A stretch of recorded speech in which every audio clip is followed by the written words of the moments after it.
বাস্তবতা অনেক কঠিন, হেরে যেতে হয় প্রত্যেক পদে পদে।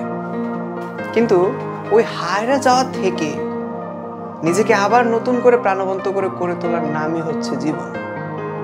এমন কোনো মানুষ নেই যার জীবনে কোনো সমস্যা নেই। যার কোটি কোটি টাকা আছে তারও সমস্যা, যার টাকা নেই তারও সমস্যা। আমরা স্টুডেন্ট, আমাদের অনেক সমস্যা। তোমাদের মধ্যে এমন অনেকে আছো যারা এইচএসসি পরীক্ষা দিয়েছো কিন্তু আশানুরূপ ফল তোমরা পাওনি। অনেকে হয়তো মনে করছো জীবন এই জায়গায় শেষ, আমার হয়তো আর কিছু হবে না, আমার কেরিয়ার এই জায়গায় শেষ। আসলে কি এটা সত্যি, নাকি জীবনের আরো কোনো মানে আছে, নাকি আরো কোনো উদ্দেশ্য আছে? চলো আজকে এটাই দেখি। আমার হাতে 100 টাকার একটা নোট আছে। এই যে দেখতে পাচ্ছ 100 টাকার একটা কচকচা নোট। এই নোটটাকে তুমি নিজের সাথে তুলনা করো। এই নোটটাকে যদি আমি এমন করে কুচকালে নষ্ট হয়ে যায়, কিন্তু এই নোটটা কুচকানোর পরেও যদি আমি বাজারে নিয়ে যাই আমাকে 100 টাকার জিনিস দিবে। এই নোটটাকে আমি ভাঁজ করলাম, ছোট করে ভাঁজ করেও যদি আমি দোকানে দিই সে আমাকে 100 টাকার জিনিসই দিবে, কম বেশি দিবে না। এই নোটটাকে আমি যদি পানি দিয়েও ভিজাই, ভেজানোর পরে আবার দোকানে নিয়ে যাই, 100 টাকার জিনিসই আমাকে দিবে। তুমি ঠিক এই নোটের মতো, তোমাকে অনেকে ভাঙবে, অনেকে কুচকাবে, অনেকে মুচড়াবে, কিন্তু তোমার দাম এই নোটের মতো কখনো কমবে না। তুমি যেমন তুমি তেমনই থাকবে। জীবনে ডাউনফল আসে, কখনো কখনো আমরা সাকসেস পাই, কখনো কখনো আমরা সাকসেস পাই না। কিন্তু যখন সাকসেস পাই না তখন নিজেকে ওই জায়গায় আবদ্ধ করে থামায় ফেলি। এটা আসলে কখনো করা উচিত না। আমি তোমাকে একটা হার্শ রিয়ালিটি বলি, যাদের এইচএসসি রেজাল্ট খারাপ হয়েছে তারা বাসায় নিশ্চিত অনেক ধরনের কথা শুনতেছো যে তোর এই জায়গায় সবকিছু শেষ, তোকে এত স্বপ্ন নিয়ে পড়াশোনা করাইছি, তুই কিচ্ছু করলি না, অমুক ছেলে তমুক ছেলে এই করেছে সেই করেছে, জিপিএ 5 গোল্ডেন, এত পার্সেন্ট 95%, 92%, 98% নাম্বার পেয়েছে, তুই কি করছিস? তুই ফেল করছিস। এই কথাগুলো শুনে রাত্রেবেলা দরজা বন্ধ করে কান্না করতে ইচ্ছা করে। এই কথাগুলো শুনে কাঁথার নিচে মুখ দিয়ে নিজেকে বারবার প্রশ্ন করতে ইচ্ছা করে, কি করলাম আমি, কি করলাম? আমার জীবনটাকে আমি নিজের হাতে শেষ করলাম। বারবার এমন মনে হয়। এটা বাস্তবতা।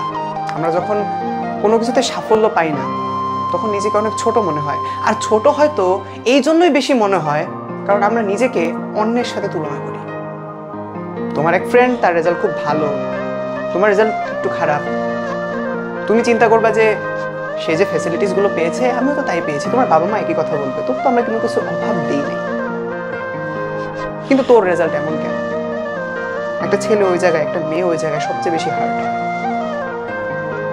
মানুষের কথা শুনতে শুনতে, মানুষের সমালোচনা শুনতে শুনতে এক পর্যায়ে সে যখন জীবনের কোনো মানে খুঁজে পায় না, জীবনের কোনো লক্ষ্য খুঁজে পায় না, কোনো শান্তি বা সুখ খুঁজে পায় না, তখন সে শেষ পর্যন্ত আত্মহত্যার পথ বেছে নেয়। আত্মহত্যা যখন করে তার জীবনটা সেই জায়গায় স্টপ। আসলে আত্মহত্যাই কি মুক্তির পথ?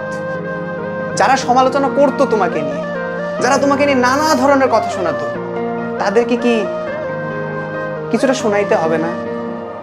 তাদের থেকে একটা রিভেঞ্জ কি তোমার নেওয়া উচিত না? রিভেঞ্জের সময় কি শেষ? না, তোমার পুরোটা লাইফ এখনো পড়ে আছে রিভেঞ্জ নেওয়ার জন্য। এই রিভেঞ্জটা আমরা কিভাবে নিব? তোমরা এইচএসসিতে যারা খারাপ রেজাল্ট করেছো বা আশানুরূপ রেজাল্ট পাওনি, তোমাদের জীবনটা এই জায়গায় শেষ না ভাই। তোমাদের জীবন এখনো পড়ে আছে। তুমি জিপিএ 5 পাও নাই, হয়তো 4 পয়েন্ট সামথিং পেয়েছো। তুমি ইচ্ছা করলে আবার পরীক্ষা দিতে পারো, বা ওই রেজাল্ট দিয়ে তুমি ভালো একটা বিশ্ববিদ্যালয়ে চান্স নিতে পারো।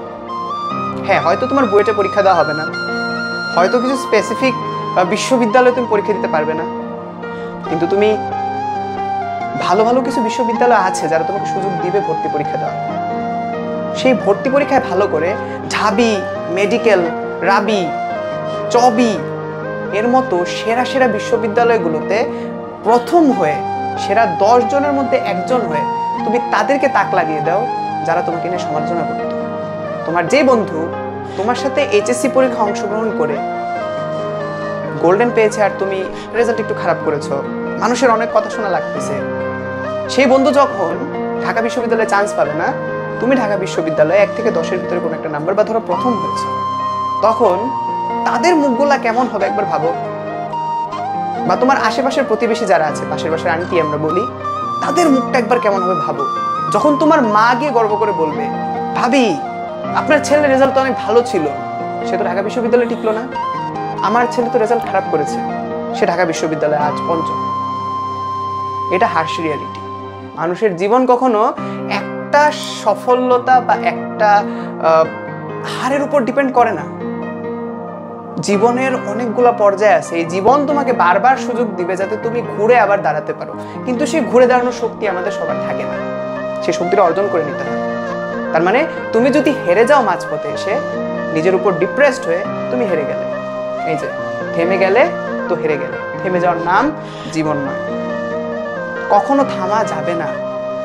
প্রত্যেকবার তুমি যখন ফেইলিয়ারের মুখোমুখি হবা, তুমি একটা না একটা জায়গা খুঁজে পাবা, সেই জায়গা থেকে তুমি নিজেকে সর্বোচ্চ জায়গায় নিয়ে যেতে পারো। সেই জায়গাটা খুঁজে বের করো, সেটার জন্য সর্বোচ্চটা দাও। যারা এইচএসসি পরীক্ষায় আশানুরূপ ফল লাভ করতে পারোনি, তারা অ্যাডমিশনের জন্য নিজের সর্বোচ্চটা দিয়ে পড়ো। তোমার ফ্রেন্ড যে গোল্ডেন পেয়েছে বা GPA 5 পেয়েছে, সে যদি দিনে 7 ঘন্টা পড়ে, তুমি আরো তার দ্বিগুণ পড়ো। তুমি 14 ঘন্টা করে পড়ো, 10 ঘন্টা করে পড়ো। মানুষকে দেখায় দাও যে হ্যাঁ তোমার রেজাল্ট খারাপ, কিন্তু তুমি এমন কিছু করার সামর্থ্য রাখো যেটা তোমার গোল্ডেন বা GPA 5 পাওয়া বন্ধু রাখে না। সামর্থ্য সবসময় কথা বলে, রেজাল্ট কোনো সময় কথা বলে না। তো আজ থেকে আমরা সবাই মিলে চলা একটা শপথ করি, হেরে যাওয়ার নয় জীবন নয়, থেমে যাওয়ার নয় জীবন নয়, আমরা থেমে যাব, সেই জায়গা থেকে আবার উঠে দাঁড়িয়ে তার থেকে 3 গুণ 4 গুণ 5 গুণ শক্তি নিয়ে আমরা সামনে আগাবো। তাহলে জীবন সুন্দর হবে, তাহলে আমরা আবার সাফল্যতার জায়গা খুঁজে পাবো।